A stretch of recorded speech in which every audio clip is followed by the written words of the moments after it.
மாயே மரம். ஒரு சிறிய கழுகு, அதன் பெயர் கருடா. அது ஒரு பெரிய மரத்தில் வாழ்ந்து வந்தது. ஆனால் அந்த மரம் சாதாரண மரம் அல்ல.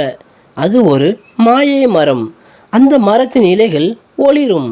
அதன் கனிகள் கனவுகளை நனவாக்கும் சக்தி கொண்டவை. ஒரு நாள் கருடா ஒரு பிரகாசமான சிவப்பு கனியை கவனித்தது. அது மிகவும் பசியாக இருந்ததால் அந்த கனியை தின்றது. திடீரென்று அது மனிதர்களின் பேசும் மொழியை புரிந்து கொள்ளும் திறன் பெற்றது. அடுத்த நாள் அது 2 விவசாயிகளின் உரையாடலை கேட்டது.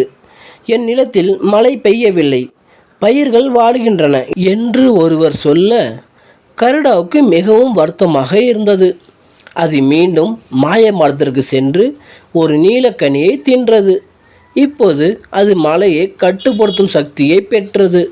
அது வானத்திற்கு உயர்ந்து பறந்து மேகங்களை விவசாயி நிலத்திற்கு மேல் கொண்டு வந்தது. மழை பெய்தது. விவசாயி மகிழ்ச்சியில் சந்தோஷப்பட்டார். அன்று முதல் கருடா தன் சக்திகளை பயன்படுத்தி கிராமத்தாருக்கு உதவியது. மாயமரம் உண்மையில் கனவுகளை நனவாக்கியது. ஆனால் அதை பயன்படுத்துவதற்கு ஒரு கருணையான இதயம் தேவை என்பதையும் கருடா கற்றுக்கொண்டது. கதையின் பாடம்: சக்தி இருக்கும் இடத்தில் அதை பிறருக்கு உதவுவதற்காக பயன்படுத்துவதே மிகப்பெரிய வெற்றி.